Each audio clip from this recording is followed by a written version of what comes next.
Hello friends, मैं अंकित कुमार स्वागत करता हूं आपके अपने यूट्यूब चैनल कसुमे स्टडी पॉइंट में। आज 13 मार्च है और 13 मार्च से हम लेकर के आए हैं करंट जीके के कुछ महत्वपूर्ण प्रश्न जो आने वाली प्रतियोगी परीक्षाओं के लिए काफी महत्वपूर्ण है, काफी उपयोगी है। और जो स्टूडेंट चैनल पर नए हो चैनल को सब्सक्राइब अवश्य कर लें, और जो स्टूडेंट इस क्लास की पीडीएफ डाउनलोड करना चाहते हैं उसके लिए डिस्क्रिप्शन में टेलीग्राम चैनल का लिंक दिया गया है, वहां से जाकर के पीडीएफ भी डाउनलोड कर सकते हैं। चलिए शुरू करते हैं आज की क्लास। पहला प्रश्न है, किस संस्थान ने role of labour in India development नामक पुस्तक का विमोचन किया है? तो यह किया गया है श्रम और रोजगार मंत्रालय के द्वारा। केंद्रीय श्रम और रोजगार मंत्री श्री भूपेंद्र यादव ने role of labour in India development नामक पुस्तक का विमोचन किया। इस पुस्तक में भारत की विकास यात्रा में श्रम के योगदान पर प्रख्यात शिक्षाविदों द्वारा लिखे गए 12 लेख हैं। यह वीवी गिरी राष्ट्रीय श्रम संस्थान द्वारा प्रकाशित की गई है, जो श्रम मंत्रालय के तहत एक स्वायत्त प्रशिक्षण संस्थान है। आगे बढ़ते हैं, अगला प्रश्न है, एमएसएमई इंक्यूबेशन डिजाइन और आईपीआर योजनाओं के समेकन के रूप में शुरू की गई नई योजना का क्या नाम है? तो ये है एमएसएमई इनोवेटिव स्कीम।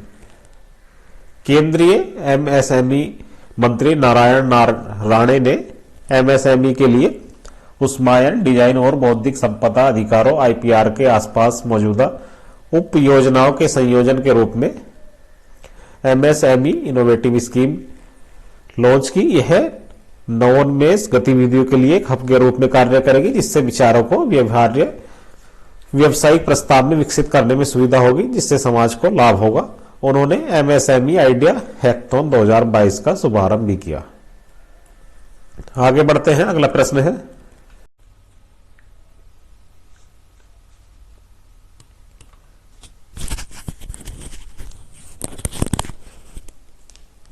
हाल ही में खबरों में रहा जीनो ट्रांसप्लांटेशन किस क्षेत्र से संबंधित है? तो यह है अंग प्रत्यारोपण से। जीनो ट्रांसप्लांटेशन को मानव प्राप्तकर्ता में प्रत्यारोपण के रूप में परिभाषित किया जाता है। लैंडमार्क सर्जरी के 2 महीने बाद जहां एक मरीज जिसके असफल हृदय को आनुवांशिक रूप से परिवर्तित सुअर के हृदय से दिल से बदल दिया गया था, हाल ही में उनकी मृत्यु हो गई है। आगे बढ़ते हैं, अगला प्रश्न है, वैश्विक व्यापार में रूस के किस उत्पाद का योगदान सबसे अधिक है? तो सबसे अधिक है क्रूड पेट्रोलियम का। वैश्विक व्यापार में रूस का सबसे बड़ा योगदान ऊर्जा, विशेष रूप से क्रूड पेट्रोलियम, लगभग 123 बिलियन अमेरिकी डॉलर है। इसके बाद रिफाइंड पेट्रोलियम और गैस का स्थान है। हाल ही में यूक्रेन के आक्रमण पर प्रतिबंधों की चपेट में आने के बाद 200 से अधिक उत्पादों के निर्यात पर प्रतिबंध लगाने की घोषणा की है, रूस के द्वारा की गई है। रूस अभी भी यूरोपीय संघ के देशों के लिए एक प्रमुख ऊर्जा आपूर्तिकर्ता बना हुआ है। अभी जो यूक्रेन और रूस का युद्ध चल रहा है उसी के कारण ये सब घटनाक्रम हुआ है, जिसके कारण यूरोपीय संघ के जो देश है उन्होंने रूस पर कई प्रतिबंध लगा दिए हैं, और रूस ने भी कई चीजों पर प्रतिबंध लगा दिए हैं।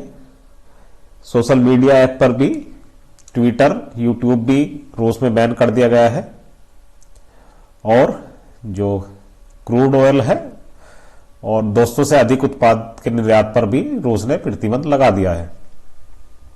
आगे बढ़ते हैं, अगला प्रश्न है,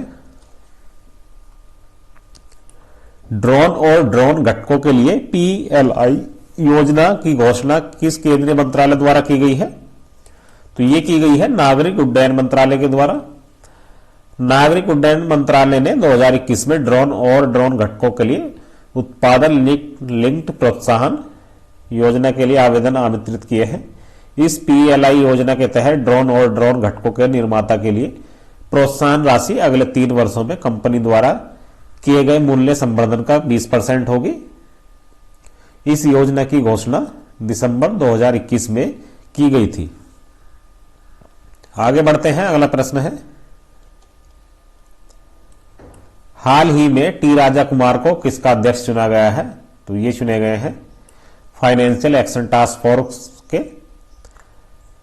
7 मार्च को गृह मंत्रालय, वित्त मंत्रालय और सिंगापुर के मौद्रिक प्राधिकरण द्वारा जारी एक संयुक्त समाचार विज्ञप्ति के अनुसार श्री राजा का नामांकन पहली बार सिंगापुर ने संगठन का अध्यक्ष ग्रहण किया है।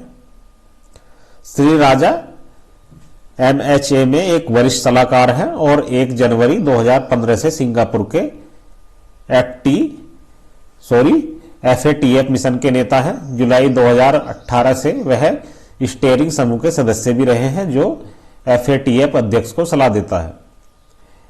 FATF 1989 में G7 द्वारा मनी लॉन्ड्रिंग, आतंकवाद और प्रसार वित्त को रोकने और उसका मुकाबला करने के लिए स्थापित एक अंतर सरकारी संगठन है। तो आज की वीडियो हमारी यहीं तक थी। आज की वीडियो को हम यहीं समाप्त करते हैं। बहुत ज्यादा प्रश्न नहीं थे आज की वीडियो में। उम्मीद करता हूं ये प्रश्न आने वाली प्रतियोगी परीक्षा में आपके लिए हेल्पफुल रहेंगे। जय हिंद, जय भारत।